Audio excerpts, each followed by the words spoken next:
আসসালামু আলাইকুম ও রহমতুল্লাহ বারাকাতু। বাংলাদেশের সমস্ত মুসলমান ভাইদেরকে জানাই সালাম এবং হিন্দুদেরকে জানাই আদব ও নমস্কার। আজ আমি যে বিষয়ে কথা বলতে চাইছি, আসলে দীর্ঘদিন যাবৎ এবং দীর্ঘদিন ধরে বাংলাদেশ এবং ইন্ডিয়ার মধ্যে যেসব বিষয় নিয়ে সমস্যা হচ্ছে এবং যে সমস্যাগুলো উপরে ইন্ডিয়া বাংলাদেশের উপরে প্রেশার করছে, তো ভাবলাম আসলে যদি এভাবে চুপ করে বসে থাকি, প্রতিবাদ না করি, তাহলে আমি বাংলাদেশি হিসেবে আমি আসলে নিজেকে পরিচয় দেওয়াটার মতো কোনো ভাষা থাকে না।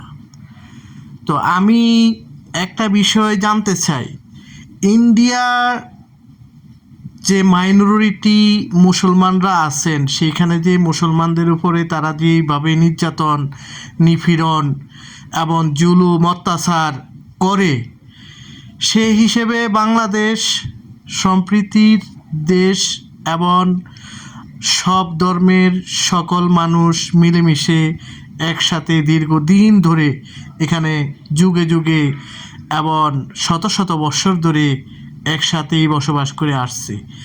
তো কোথাকার হিন্দু যে ইন্ডিয়ার, তারা কারা যে তারা বাংলাদেশের বিষয়ে নাক গলাতে চায় এবং বাংলাদেশের বিষয়ে তারা কথা বলতে চায়?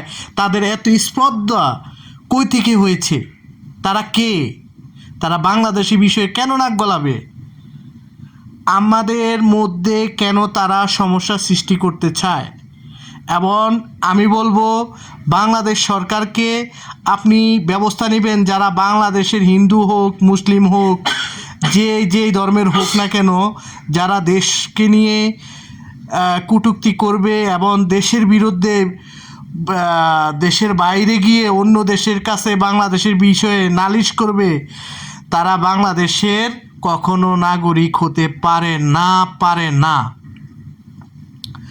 বাংলাদেশ সরকার, বর্তমান সরকার, প্রফেসর ডাক্তার ইউনূস সাহেবকে আমি বলবো, আপনি সংবিধানের যদি এই আইন থেকে থাকে তো ওকে, আলহামদুলিল্লাহ। যদি না থেকে থাকে, তাহলে দ্রুত গতিতে সংবিধানের মধ্যে এই আইনটা সংশোধন করা হোক যে বাংলাদেশের যারা নাগরিক, তারা বাংলাদেশের বিষয়ে হিন্দু হোক, মুসলিম হোক, যেই কোনো ধর্মের হোক, অন্য দেশের কাছে যদি তারা নালিশ করে, তাহলে তাদেরকে শাস্তির আওতায় আনতে হবে, তাদের জন্য শাস্তির ব্যবস্থা করতে হবে। তারা কেন বাংলাদেশের বিষয়ে অন্য দেশে গিয়ে